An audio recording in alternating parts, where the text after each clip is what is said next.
Sheep, and the Lord is my shepherd, watching over my soul to keep guarding over me ever, watching wherever I go.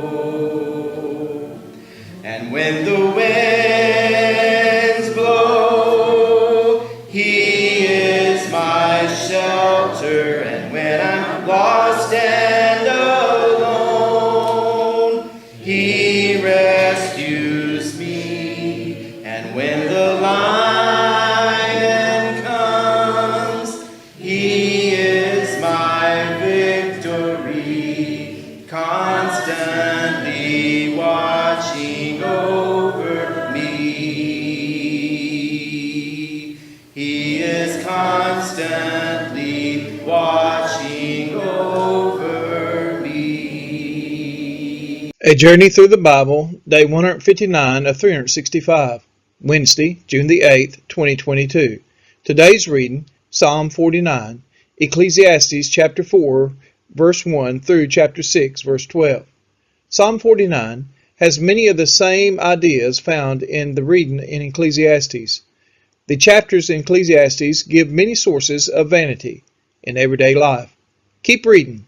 The solution is in chapter 12. Psalms chapter 49 verses 1 through 13.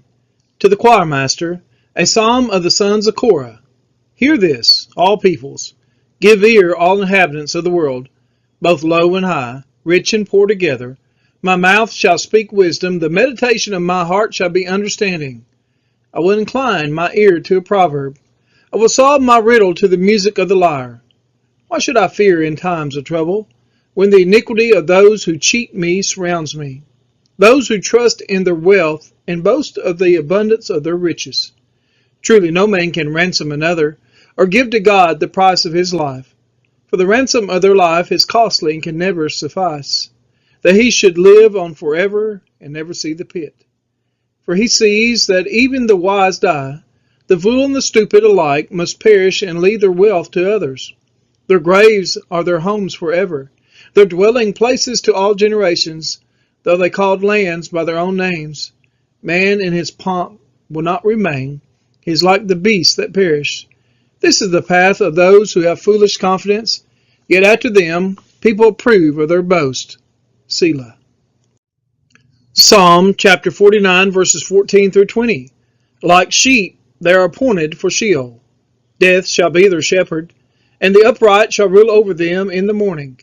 Their form shall be consumed in Sheol, with no place to dwell. But God will ransom my soul from the power of Sheol, for he will receive me, Selah. Be not afraid when a man becomes rich, when the glory of his house increases. For when he dies, he will carry nothing away. His glory will not go down after him. For though while he lives he counts himself blessed, and though you get praise when you do well for yourself, his soul will go to the generation of his fathers, who will never again see light. Man in his pomp, yet without understanding, is like the beasts that perish. Ecclesiastes chapter 4, verses 1 through 8. Again I saw all the oppressions that are done under the sun, and behold, the tears of the oppressed. And they had no one to comfort them. On the side of their oppressors there was power, and there was no one to comfort them. And I thought the dead who are already dead more fortunate than the living who are still alive. But better than both is he who has not yet been, and has not seen the evil deeds that are done under the sun. Then I saw that all toil and all skill in work come from a man's envy of his neighbor. This also is vanity and a striving after wind. The fool folds his hands and eats his own flesh. Better is a handful of quietness than 2 hands full of toil and a striving after wind. Again I saw vanity under the sun. One person who has no other, either son or brother, yet there is no end to all his toil. And his eyes are never satisfied with riches, so that he never asks, For whom am I toiling and depriving myself of pleasure? This also is vanity and an unhappy business. Ecclesiastes chapter 4, verses 9 through 16. Two are better than one, because they have a good reward for their toil. For if they fall, one will lift up his fellow. But woe to him who is alone when he falls and has not another to lift him up. Again, if two lie together, they keep warm. But how can one keep warm alone? And though a man might prevail against one who is alone, two will withstand him. A threefold cord is not quickly broken. Better was a poor and wise youth than an old and foolish king, who no longer knew how to take advice. For he went from prison to the throne, though in his own kingdom he had been born poor. I saw all the living who move under the sun, along with that youth who was to stand in the king's place. There was no end of all the people, all of whom he led. Yet those who come later will not rejoice in him. Surely this also is vanity and a striving after wind. Ecclesiastes chapter 5, verses 1 through 9. Guard your steps when you go to the house of God. To draw near to listen is better than to offer the sacrifice of fools. They do not know that they are doing evil. Be not rash with your mouth, nor let your heart be hasty to utter a word before God. For God is in heaven, and you are on earth. Therefore let your words be few. For a dream comes with much business, and a fool's voice with many words. When you vow a vow to God, do not delay paying it, for he has no pleasure in fools. Pay what you vow.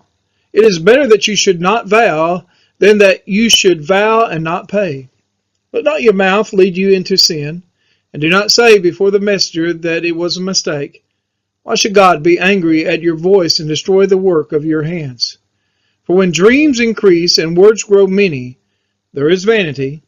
But God is the one you must fear. If you see in a province the oppression of the poor and the violation of justice and righteousness, do not be amazed at the matter, for the high official is watched by a higher, and there are yet higher ones over them. For this is gain for a land in every way, a king committed to cultivated fields. Ecclesiastes chapter 5, verses 10 through 20. He who loves money will not be satisfied with money, nor he who loves wealth with his income. This also is vanity. When goods increase, they increase who eat them. And what advantage has their owner but to see them with his eyes? Sweet is the sleep of a laborer, whether he eats little or much. But the full stomach of the rich will not let him sleep. There is a grievous evil that I have seen under the sun. Riches were kept by their owner to his hurt, and those riches were lost in a bad venture. And he is father of a son, but he has nothing in his hand. And he came from his mother's womb, he shall go again, naked as he came, and shall take nothing for his toil that he may carry away in his hand. This also is a grievous evil. Just as he came, so shall he go. And what gain is there to him who toils for the wind? Moreover, all his days he eats in darkness, in much vexation and sickness and anger. Behold, what I have seen to be good and fitting is to eat and drink, and find enjoyment in all the toil with which one toils under the sun, the few days of his life that God has given him. For this is his lot. Everyone also to whom God has given wealth and possessions, and power to enjoy them, and to accept his lot and rejoice in his toil, this is the gift of God. For he will not much remember the days of his life, because God keeps him occupied with joy in his heart. Ecclesiastes chapter 6, verses 1 through 12. There is an evil that I have seen under the sun, and it lies heavy on mankind. A man to whom God gives wealth, possessions, and honor, so that he lacks nothing of all that he desires, yet God does not give him power to enjoy them, but a stranger enjoys them. This is vanity. It is a grievous evil. If a man fathers 100 children and lives many years, so that the days of his years are many, but his soul is not satisfied with life's good things, and he also has no burial, I say that a stillborn child is better off than he.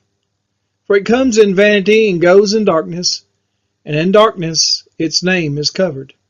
Moreover, it has not seen the sun or known anything, yet it finds rest rather than he. Even though he should live 1,000 years twice over, yet enjoy no good, Do not all go to the one place? All the toil of man is for his mouth, yet his appetite is not satisfied. What advantage has the wise man over the fool? And what does the poor man have, who knows how to conduct himself before the living?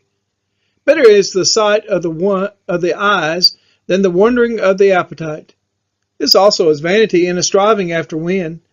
Whatever has come to be has already been named, and it is known what man is, and that he is not able to dispute with one stronger than he. The more words, the more vanity. And what is the advantage to man? For who knows what is good for man while he lives the few days of his vain life, which he passes like a shadow? For who can tell man what will be after him under the sun? We are his children, and he is our Father, watching over our soul. Great is his love for his sons and his daughters, watching where